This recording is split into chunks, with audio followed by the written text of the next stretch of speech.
지방자치단체가 능력 있는 인재들로 구성되어 국민화합을 이루고 법과 원칙에 따라 국가와 민족의 미래만을 위하여 헌신할 수 있도록 변화시켜 주시옵소서.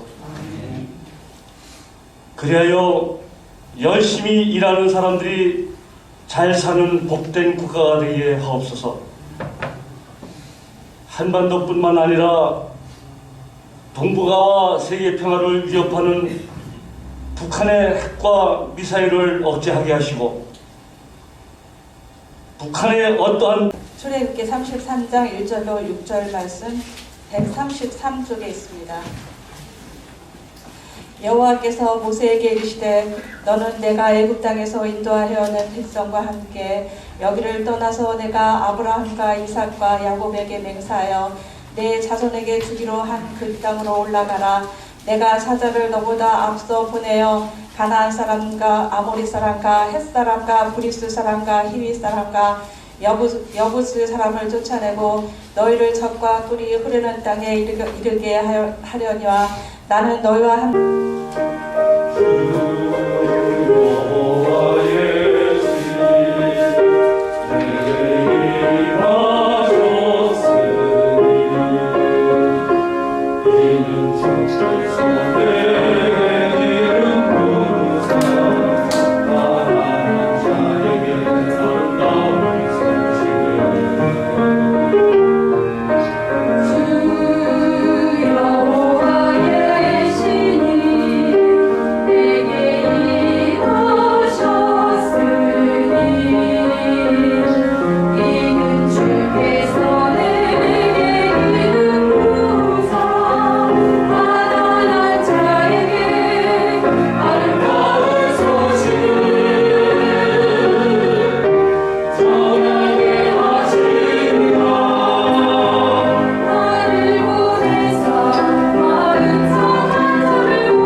그래서 어쨌든 이스라엘 백성들은 그 시내산 밑에서 금송아지를 만들고 거기에 숭배함으로 하나님 앞에 말 그대로 아주 발칙한 복수를 하게 됩니다.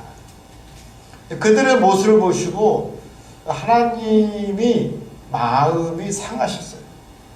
하나님도 상처를 받으셨습니다. 어쩜 저 백성들이 저렇게 완악하고 또 저렇게 목이 곧을까? 그래서 하나님도 큰 상처를 받으셨나 봅니다. 그래서 오늘 본문 말씀 가운데서도 왠지 싸한 느낌이 있어요. 출애굽의 주체가 하나님이 아니라 너는 내가 애굽에서 인도하여낸 그 백성과 함께 이곳을 이제 떠나라. 그 말 한마디가 싸한 거죠. 하나님이 인도하신 게 아니라 야 네가 했어. 그래 니네 잘났어. 네가 인도해낸 그 백성 데리고 이제 떠나라. 금송아지 사건으로 우리 하나님 마음이 상하시고 단단히 화가 나셨습니다. 분명히 하나님은 이제 이스라엘 백성과 또 모세에게도 거리를 두시려고 합니다. 그리고 그들로 하여금 가나안에는 들어가게 하겠다. 가나안에는. 근데 그들이 의로워서가 아니라 하나님께서 약속하셨기 때문에 하나님께서는 그들을 보내십니다. 그런데 하나님은 이제 더 이상 그들과 함께 하시지 않는다는 것입니다. 대신에 하나님께서 사자를 보내 너희를 돕게 하시겠다. 사자를 보내. 여러분, 하나님이 직접 동행하시는 것과 사자를 앞서 보내는 것하고는 차원이 다르시죠. 우리 하나님께서 모세에게 그 이스라엘 백성을 한마디로 뭐라고 이야기했냐면 목이 곧은 백성이라, stiff neck, 목이 뻣뻣했다. 우리도 왜 그러죠? 좀 이렇게 좀 거만한 사람 보고 야 목에 뭐 했다 그래요? 야 기부수 했냐? 근데 여기서 스테이크 넥이라고 하는 의미가 영어에서 보면은 아주 뻔뻔하고 고집스러운 그런 의미가 있습니다. 불의하고 아주 오만하고 완고하고 도발적이고 그리고 반항적이고 그리고 우상을 숭배하고 죄에 익숙한 사람들을 목이 곧은 백성이라고 합니다. 더구나 그들은 끈질기게 계속해서 하나님을 배신하지 않습니까? 틈만 있으면 그들은 주저하지 아니하고 하나님을 배신한 백성입니다. 그래서 하나님께서 그들에게 목이 곧은 백성들이라. 목이 곧다라는 것은 하나님 뜻에 순종할 줄 모르고 그리고 자기 주제를 모르고 거만한 그런 모습을 목이 곧다라고 하는 거예요. 혹시 여기 앉아 계신 분 중에서 목사님 저는 우리 중앙교회에서 제일 목이 곧아요 하시는 분 한번 손 들어보세요. 그거 좋은 거 아닙니다. 좋은 거 아닙니다. 여러분 이 목을 사람이요 인생을 살면서 고개도 숙일 줄 알아야 돼요. 고개도 숙일 줄 알아요. 못을 뻣뻣이 세우고 고집 부리는 것은 마치 노새와 같습니다. 노새. 여러분 노새가요 이 당나귀하고 말하고 태어난 노새가 힘도 세고 험한 길도 잘 가고 수명도 더 길고 또 먹이도 조금 먹고 그래서 아주 선호한다고 합니다. 그런데 단점이 뭐냐면 고집이 세대요. 노새가 고집이 세대요. 그래서 고집을 부리고 이 똑똑해가지고요 노새가 험한 길은 한번 가본 험한 길은 알기 때문에 안 가려고 한다라는 거예요. 그러면서 버팅기고 못을 꼿꼿이 세우고 이 고집을 부리면 여간 애를 먹는 게 아니라는 거죠. 그래서 못이 꼿꼿한 주인의 뜻에 순종하지 못하고 자기 주제를 모르고 거만한 모습으로 버티는 것은 마치 노새와 같다라고 하는 옛말이 있습니다. 찰스 스펄전 목사님은 그런 이야기를 했어요. 우리 하나님께서 보통 죄는 손가락으로 다루시지만 이 교만의 죄는 팔을 걷어 붙이시고 다루신다라고 하는 말이 있습니다. 그러니까 하나님이 가장 미워하시는 죄가 뭐예요? 교만, 거만한 거만. 우리도 그렇잖아요. 아무리 잘나고 훌륭하고 뭐 그런 사람이라 할지라도 거만하면은 이 호감이 가지 않지 않습니까? 여러분 이 거만하고 오만한 모습은 하나님도 미워하시고 우리 사람들도 호감이 가지 않는 거부감이 가는 모습 아니겠습니까? 자 여기서 퀴즈 하나 낼게요. 세계에서 거만한 사람들이 가장 많이 모여 사는 나라가 어느 나라겠습니까? 세계에서 뭐? 우리 소영이가 아주 똑똑하네. 오만. 여러분 세계 여행을 가셔도 앞으로 오만은 피하시기 바랍니다. 오만에 있는 사람들은 얼마나 오만한지 여행하다 고생하기 쉽습니다.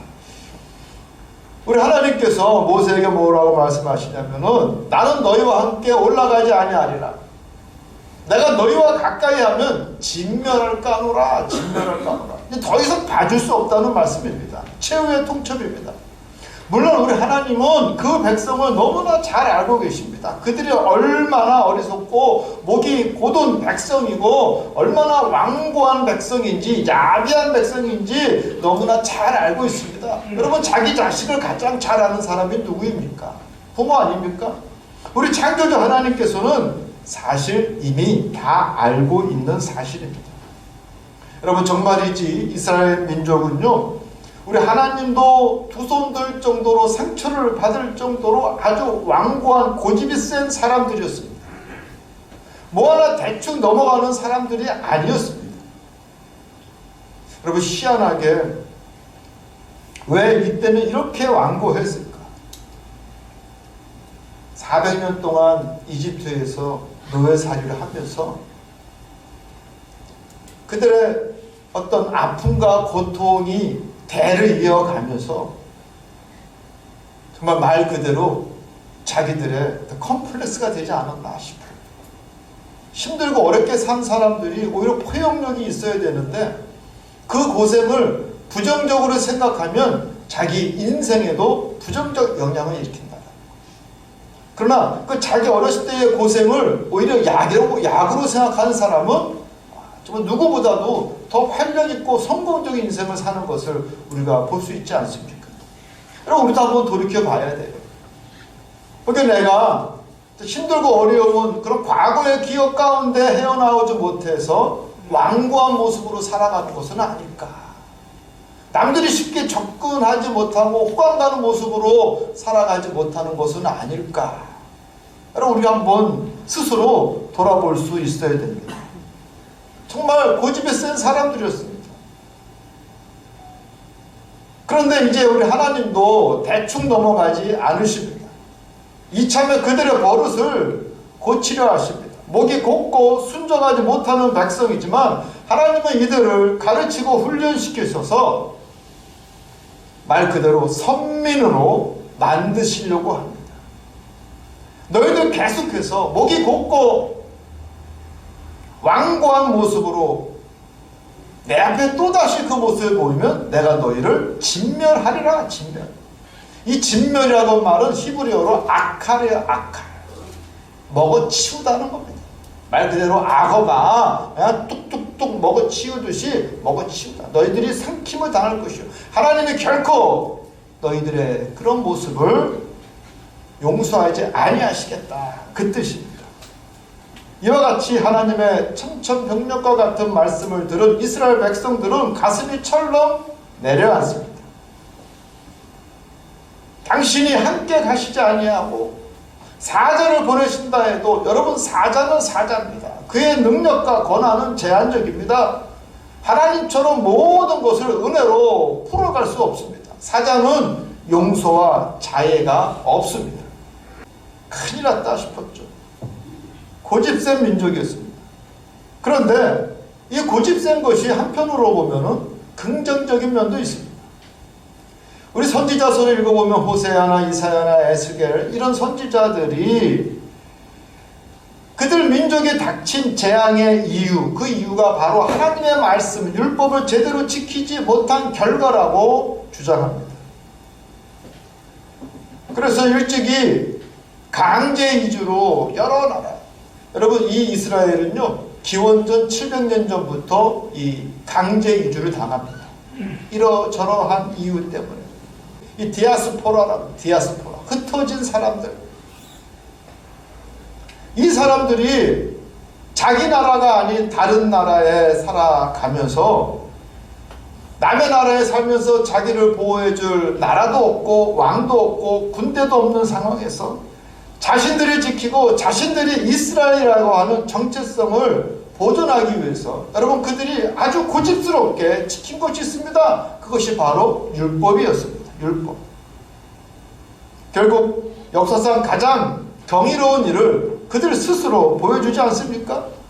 2000년 동안 이 나라 저 나라 떠돌며 온갖 핍박과 박해를 받았지만 결국 그들은 나라를 1948년 다시 세우는 놀라운, 말 그대로 살아계신 하나님의 역사를 그들의 고집을 통해서 보여주게 됩니다. 혹독한 연단을 통해서 이스라엘은요 지켜야 할 것은 지킨 고집으로 끝내 승리합니다. 어떻게 보면 고집의 반전입니다. 물론 하나님은 이 모든 것들을 다 아시고 이들을 더 선민답게 훈련시키기 위해서 그들에게 이 말씀을 주셨습니다. 내가 너희와 함께 하지 아니하리라. 내가 너희를 진멸할까 하노라. 도스토옙스키, 세계적인 대문호 아닙니까? 카라마조프의 형제와 제야버를 쓴 이 사람은, 이 도스토옙스키는 1821년 모스크바에서 태어납니다. 근데 어렸을 때 그의 어머니는 폐결핵으로 일찍 사망하시고 그의 아버지는 구제병원의 의사였어요. 그러나 그 아버지는 농민들의 손에 처참하게 살해당합니다. 이 도스토옙스키는 16살 때 이의를 당하고 정신적으로 큰 고통을 받으면서 젊은 시절을 보내게 되는데, 그래서 그런지 청년 시절에 그런 이 사회주의, 공산주의 이 사상에 아주 매혹당합니다. 그러다가 1949년 말 그대로 반역 사건에 연루되어서 그는 총살을 당하게 됩니다. 아주 유명한 이야기죠. 그 당시 이 도스토옙스키는 28살이었습니다. 그는 눈이 가려진 채 총살을 당하는 마지막 5분, 그 마지막 5분을 어떻게 쓸 것인가? 아주 유명한 이야기죠. 그래서 막 사형이 집행되려고 하는 그 순간 갑자기 말을 탄 병사가 손수건을 흔들며 쫓아와서 그 사형 집행을 막습니다. 황제의 사면이 떨어졌습니다. 대신 시베리아로 유배를 가게 됩니다. 나중에 알려진 사건이지만 황제의 치밀한 계획이었다라는 거예요. 마지막 5분 전에 그를 사면시켜주는. 왜냐하면 이 러시아 황제도 도스토옙스키의 그 소설들을 사실은 좋아했어요. 천재적인 소설을 좋아했어요. 그가 시베리아 갔을 때 그 4년 동안 유배 생활을 하면서 그에게 유일한 위안은 무엇이었느냐? 바로 성경책이었습니다. 날마다 그는 성경책을 보면서 위안을 받고 성경책을 읽고 그 가운데 진리를 발견하게 됩니다. 그 소중한 인생 경험을 바탕으로 쓰여진 책이 무엇이냐? 바로 죄와 벌, 그리고 카라마조프의 형제입니다. 저는 특별히 카라마조프의 형제를 읽을 때 정말 눈물을 흘리면서 기가 막 어쩜 이렇게 세상에 이런 소설이 있을까? 그 4년의 유배 생활 동안 그가 혹독한, 물론 그 이전에 이 도스토옙스키의 인생을 돌이켜보면 어머니의 죽음, 아버지의 피살, 청년 시절의 그런 사회주의의 어떤 오염, 그리고 사형 집행, 시베리아 유배, 이런 혹독한 나름의 연단이 있었기 때문에 여러분 그 이전의 소설은 가난한 사람들이라고 굉장히 뭐냐면 정서적이면서 사회주의적인 경향의 소설이었어요. 가난한 사람. 근데 그가 시베리아 유배를 경험하고 난 이후 인간의 내면의 선과 악을 다루고 하나님과의 관계, 신과의 관계를 다룬 죄와 벌, 그리고 카라마조프의 형제. 정말 저는요 앞으로 이런 소설은 못 나온다고 봅니다. 앞으로 있을 수 없는 정말 그 대작. 이런 문학적 대문호가 될 수 있었던 것은 말 그대로 그는 고난과 역경이라고 하는 연단을 겪었기 때문입니다. 하나님은 때로 엄한 말씀으로 우리를 연단시키십니다. 우리도 마찬가지로 살기 위해서, 서바이벌 하기 위해서, 그리고 성공하기 위해서 우리에게 연단이 필요합니다. 5절 말씀에 보면은 우리 하나님께서 요구하시는데 너희는 너희의 장신구를 떼어내라. 장신구를 떼어내라는 것은 앞으로 무상 숭배의 그 근원을 차단시키겠다는 것입니다. 이스라엘 백성의 몸에 치장한 장식들은 단순한 것들이 아닙니다. 마치 부적과 같은 남아있던 금붙이들, 자기 몸에 붙인 그 금붙이들은 자기들의 마지막 믿음이었습니다. 마지막 믿음. 정말 힘들고 위기의 순간에 하나님이 아니라 그 금붙이를 믿겠다는 것입니다. 또 그 금붙이로 얼마든지 세상에서 가장 귀한 우상을 만들 수 있다는 것. 근데 하나님은 모든 장신구를 떼어내라. 이제 이스라엘 백성들은 둘 중에 하나입니다. 몸에 그 장신구, 그 금붙이를 달아놓고 그 금붙이를 믿고 살든지, 아니면 모든 것을 내려놓고 오직 하나님만 믿고 의지할 것인지, 이것을 결단해야 됩니다. 이 장신구에 대한 성경의 또 다른 기록은 창세기 35장에 있습니다. 야곱의 아들들, 특별히 시므온과 레위가 주독이 되어서 그 하몰의 그 세겜의 그 부족들을 다 남자들을 죽이고 자기 여동생이 욕을 당했다고 해서, 그리고 그 디나를 데리고 이제는 탈출을 하고 이제 그 세겜족의 보복을 피해서 도망할 때 야곱이 그 가족들에게 하는 말이 있습니다. 너희는 너희 손에 있는 모든 이방 신상과 자기 귀에 있는 귀고리들을 다 떼내라. 그래서 그들이 야곱에게 주는지라 야곱이 그것들을 세겜 근처 상수리 나무 아래 묻었더라 그랬어요. 여러분, 그들이 지니고 다녔던 것은 단순한 이 장신구가 아니라 바로 그들의 부적이었습니다. 여러분, 많은 분들이 오늘날도 보석이나 장신구를 하면서 하나의 루틴이 생겨서 그것이 자기를 보호해준다라고 혹시 착각하진 않습니까? 혹여 부적과 같은 장신구를 여전히 우리가 붙이고 다니고 있지는 않은지요. 내 과거의 지위와 명예, 이것도 여러분 장신구에 불과합니다. 내 재산, 그것도 장신구에 불과합니다. 내 외모, 나이 들면 다 여러분 무너질 수밖에 없어요. 이스라엘 백성과 모세는 모든 장신구를 떼어내고 하나님 앞에 고개를 숙입니다. 특별히 모세는 우리 읽지 않았지만 중보기도를 드리는데 13절에 보면 내가 참으로 주의 목전에 은총을 입었사오면 원하건대 나로 주의 목전에 은총을 입게 하시며 이 족속을 주의 백성으로 여기소서. 모세의 기도요. 원하건대 내가 주의 목전에서 은총을 받은 당신의 종으로 여기신다라면 이 민족을 당신의 백성으로 여기소서. 간절히 중보기도 하는 거예요. 그때 14절에 여호와께서 이르시되 내가 친히 가리라. 하나님 너무 쉽게 마음 바꾸신 게 아니라 내가 친히 가리라. 내가 너를 쉬게 하리라. 간절한 모세의 중보기도에 우리 하나님께서 마음을 바꾸십니다. 우리 예수님은요, 우리 예수님의 중보기도가 무엇입니까? 우리 예수님의 중보기도는 당신의 몸을 십자가의 제물로 드리면서까지 우리와 하나님이 화목해 하기를 원하셨다라는 거예요. 여러분, 그 사실을 아셔야 됩니다. 우리 예수님의 중보의 기도는요, 우리 너무 사랑하시고 우리의 구원을 위해서 당신의 몸을 들이시면서까지 중보하셨다라는 거예요. 아무튼 모세의 간절한 중보 기도 덕분에 우리 하나님이 내가 너희와 동행하며 너의 길을 인도하고 이끄시겠다라고 약속하십니다. 여러분, 이처럼 신실한 의인의 기도는 힘이 있고 능력이 있고 응답이 있음을 믿으시기 바랍니다. 아멘. 이 나라, 우리나라 이민족, 우리 6월달 호국의 달 아닙니까?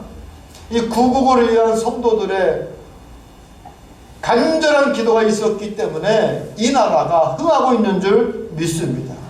여러분, 나라와 나라 사이에 믿는 것은 힘과 여러분 무기밖에 없지 않습니까? 하나님을 모르는 나라들, 목이 곱고 거만한 나라들은 그들의 힘을 믿습니다. 그들의 힘으로 이길 수 있다라고 착각하지만 온 만국을 다스리시는 이는 하나님이십니다.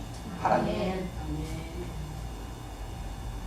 우리 하나님께서 특별히 이 북한이라고 하는 세계에서 가장 목이 곱고 오만한 나라, 같은 민족끼리 핵으로 위협하고 총질을 하려고 하는 그 나라를 우리가 머리에 이고 살지 않습니까? 저들은 나라를 보존하는 것이 아니라 김일성 일가를, 그 추종 세력을 보호하는 것이 애국이라고 생각하는 부패한 집단들입니다. 이미 오래전에 김일성을 신격화하며 스스로 적그리스도가 된 나라입니다. 여러분, 우리는 더욱더 간절히 기도해야 할 점이 있습니다. 아멘. 이스라엘 민족은요, 목이 곧은 백성이었습니다. 곧 배반할 백성이고 또 완악한 그들이지만 하나님은 포기하지 아니하시고 그들을 계속해서 연단시키시고 그들을 계속해서 훈련시키셨습니다. 보세요. 그랬더니 이제 그들이 변하여서 하나님께 목이 곧은 그 백성들이 이제 거꾸로 세상의 목이 곧은 백성으로 변했습니다. 이것이 바로 하나님의 백성 선민입니다. 줄이 거꾸로 아니에요? 하나님 앞에서는 목이 곧지만 세상에서는 굴복하는, 이제 우리는 모세와 같이 간절히 나라와 민족을 위하여 기도해야 할 줄 믿습니다. 또 우리의 부족과 같은 장신구도 우리는 떼어내야 됩니다. 하나님이 주시는 연단 가운데 우리는 더욱더 강해져야 합니다. 하나님께 순종하고 세상에는 목이 곧은 백성이 되어야 할 줄 믿습니다. 이럴 때 언제나 우리 하나님께서는 우리와 동행하시고 우리를 지키시고 보호하시고 우리의 길을 열어주시고 우리를 이끌어 주실 줄 믿습니다. 기도하겠습니다.